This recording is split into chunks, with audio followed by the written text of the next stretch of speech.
Graça e paz, mulheres da MCM. Mais uma semana, com a graça do nosso Deus, estamos aqui para trazer as reflexões das quartas-feiras.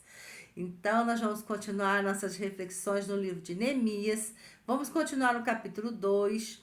E agora nós vamos ver os versos 11 ao 20. Mas antes de fazermos as reflexões aqui do versos 11 ao 20, do capítulo 2, nós vamos fazer uma retificação. Na semana passada, nós dissemos que os inimigos que enviaram uma carta para o rei Artaxerxes, falando que contra o povo judeu, quando eles começaram a reconstruir o templo, estava no livro mais para frente de Neemias. E na verdade não estava no livro, não está no livro mais para frente, do livro de Neemias, do capítulo 1 que nós estávamos, no capítulo 2, aliás. Essa informação encontra-se em Esdras, capítulo 4. Depois que eu falei, que eu fui assistir o vídeo, que eu vi que tinha esse equívoco aí da minha parte. Então eu queria fazer essa retificação. Os inimigos que enviaram uma carta para o rei Artaxerxes, falando que o povo de judeu estava tramando contra o rei, não é? Quando ele começa a reconstruir o templo, encontra-se em Esdras, capítulo 4. Se você não leu, vale a pena ler, que a gente vai ver o quanto que a gente começa a fazer a obra do Senhor, como os nossos inimigos se levantam contra. E esta carta fez com que o rei Artaxerxes mandasse interromper a construção do templo. Então, era sobre isso que nós estávamos falando. Eu disse que estava mais para frente do livro de Neemias. Não está no livro mais para frente. Está, né, em Esdras, no capítulo 4. Certo? Então, retificações feitas, eu peço perdão, mas a gente, como eu disse no primeiro vídeo, nós estamos aqui para aprender juntos, não é? E aí eu vi que não estava certa essa informação, a gente está retificando agora. Então vamos continuar aqui no livro de Neemias, no capítulo 2, dos versos 11 ao 20. Não vamos ler todos os versos como sempre, tá, irmão? Senão vai ficar muito longo o vídeo.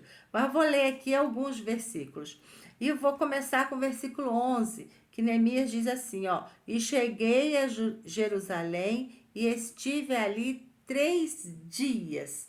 Esses 3 dias me chamam a atenção. O que Neemias fez? Fiquei assim, né, pensando, o que Neemias poderia estar fazendo nesses 3 dias? Não é? Aí a gente pensa, Neemias viajou, foi uma viagem longa, né?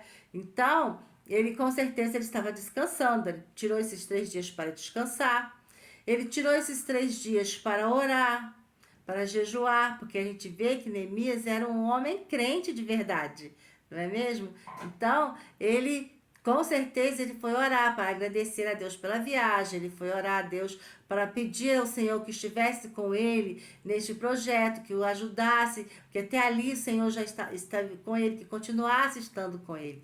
Então acredito que esses 3 dias Neemias tirou para consagração sua pessoal com Deus, para a intimidade dele com Deus antes de começar a trabalhar ali no projeto, naquele propósito que Deus havia colocado em seu coração. E há uma curiosidade, assim, que a gente estudando, a gente descobre, assim, que alguns estudiosos, eles fazem uma alusão desses 3 dias com os 3 dias que Jesus foi morto, sepultado e ressuscitou, né? E aí diz que assim como Neemias, ele depois desses 3 dias, ele começa a reconstrução da cidade, do muro, das portas. Jesus também, após 3 dias, ele começa a reconstrução da nossa salvação, não é? Que é através da morte dele na cruz, e quando ele ressurge, ele faz essa reconstrução nas nossas vidas. Graças a Deus, que alguns estudiosos acreditam que esses 3 dias ele é profético. Assim como a gente vai encontrar esses 3 dias falando de Abraão, né, quando Abraão vai levar Isaac para ser sacrificado, que Deus pede, né, que que Abraão leva Isaac para ser sacrificado. A gente vai ver os 3 dias de Esté, que Esté jejua e ora. A gente vai ver 3 dias de José. Então, se você for pesquisar lá, você vai ver uma infinidade de passagens da Bíblia que apresenta esses 3 dias e eles acreditam que esses 3 dias são proféticos. Né? Eles não estão ali por acaso. Eles estão já fazendo uma referência desses 3 dias de morte e ressurreição de Cristo.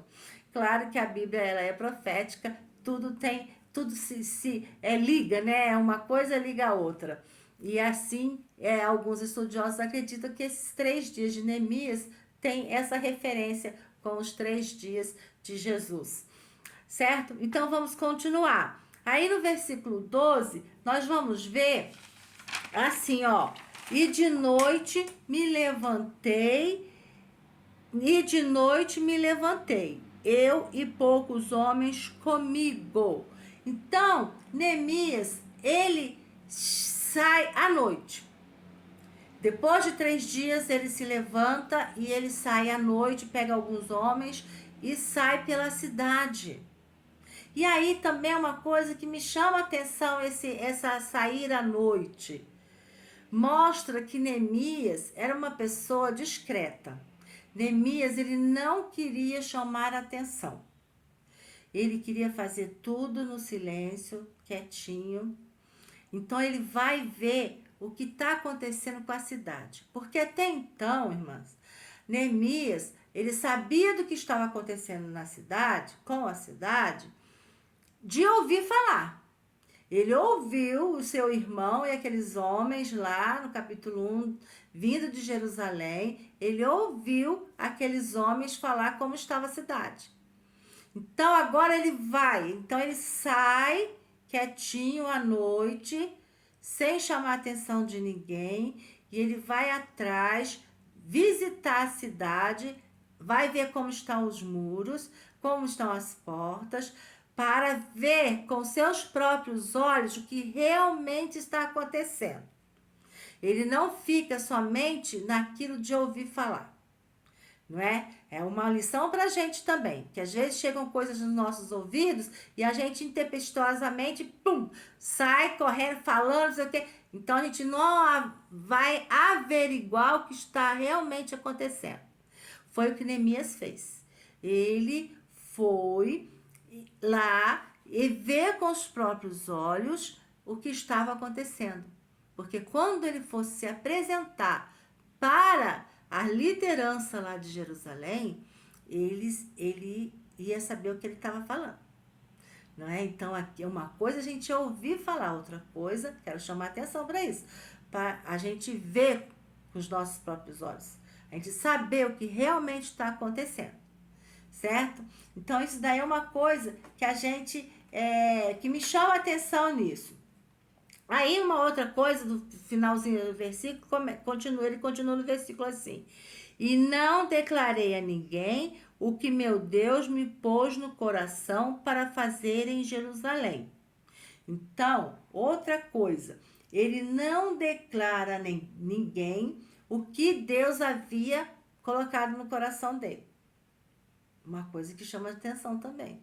Olha isso. Por que será que Neemias, ele não declara para ninguém o que Deus havia falado com ele?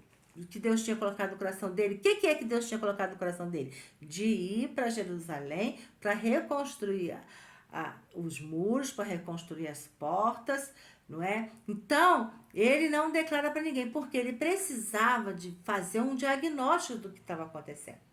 Ele precisava fazer uma avaliação do que realmente estava acontecendo, né? Porque se ele chega lá, às vezes fala assim, tinha uma fenda desse tamanho. Aí chega lá e vê que era uma fendazinha pequenininha, entendeu? Então ali ele precisa, a gente viu lá no início do capítulo 2, que Neemias era uma pessoa preparada. Ele gostava de se preparar antes, de se planejar antes. Antes de falar com o rei Artaxerxes, Neemias foi lá, ele se preparou, ele planejou tudo que ele ia fazer. E assim, ele vai ter que estar com a liderança de Jerusalém. Então, ele precisa de chegar para essa liderança e saber o que ele está falando. E como ele vai saber o que ele está falando se ele apenas ouvir falar, não é? Então, agora não, agora ele vai se apresentar para essa liderança, ele vai chegar para elas e vai dizer assim, não, olha, a cidade precisa disso, disso, disso, os muros precisam disso, disso, disso, as portas precisam disso, disso, disso. Então, por isso que ele vai em silêncio, ele vai quieto, porque ele precisa de ver, fazer aquela avaliação. Ora, temos que admitir o seguinte, Neemias, ele não era qualquer pessoa. Neemias era um homem de confiança do rei Artaxerxes. E com certeza Jerusalém e o mundo inteiro ali em volta sabia disso. Se ele chega em Jerusalém fazendo alarde, ó, cheguei, tô aqui, não é? Olha só como que as coisas iam ser um tumulto naquela cidade e as pessoas iam começar a especular, né? E os inimigos iam começar a se levantar. E aí, o que ele faz? Ele, ó, fecha a boca e vai fazer tudo no silêncio, sem chamar atenção. Ele poderia muito bem querer chamar atenção, se ele fosse outra pessoa, porque ele estava com as cartas tudo na mão. O rei havia dado permissão para ele fazer o que ele quisesse, que ele precisasse fazer em Jerusalém. E ele podia ter usado disso, mas não. Neemias é uma pessoa humilde, ele sabe o que ele foi fazer, ele tem compromisso com Deus acima de tudo. Ele sabe que Deus não é um Deus de brincadeira. Então ele vai lá e ele faz tudo secretamente. Para então ter certeza daquilo que ele ia fazer quando ele chegasse perto da liderança lá em Jerusalém. E é justamente isso que ele faz. Ele não, lá no versículo 16, ele vai falar isso de novo, ó. E não souberam os magistrados aonde eu fora, nem o que eu fazia, ou seja, ele não falou, não fez alarde para ninguém, porque ainda nem aos judeus, nem aos sacerdotes, nem aos nobres, nem aos magistrados, nem aos mais que faziam a obra, até então tinha declarado coisa alguma, ele não tinha falado nada para ninguém, né? Até então não tinha declarado coisa alguma. Então ele não falou nada para ninguém, ele foi fazer a sua avaliação, ele foi fazer seu diagnóstico da cidade, ele viu que realmente a cidade precisava, e aí então, só então ele chegou para, a gente vai ver nos versículos 17, que ele vai falar, então lhes disse, bem vedes vós a miséria em que estamos, que Jerusalém está assolada e que as suas portas têm sido queimadas a fogo. Vinde, pois, e reedifiquemos o muro de Jerusalém, e não sejamos mais um opróbrio. Então lhes declarei, como a mão de meu Deus me fora favorável, como também as palavras do rei, que ele me tinha dito. Então disseram, levantemo-nos e edifiquemos, e esforçaram as suas mãos para o bem. Esforçaram, é isso mesmo, esforçaram. E então a gente vê que só depois que ele tem todo esse diagnóstico nas suas mãos, que ele planeja o que ele realmente vai fazer ali, que ele vê o que precisava realmente de ser consertado, é que ele vai falar com a liderança, não é? Então, quando Deus está no negócio, porque ele primeiro orou, né? Então, quando Deus está no negócio, Deus abençoa. Aí os homens concordaram com ele. Não, vamos fazer sim. Vamos fazer isso.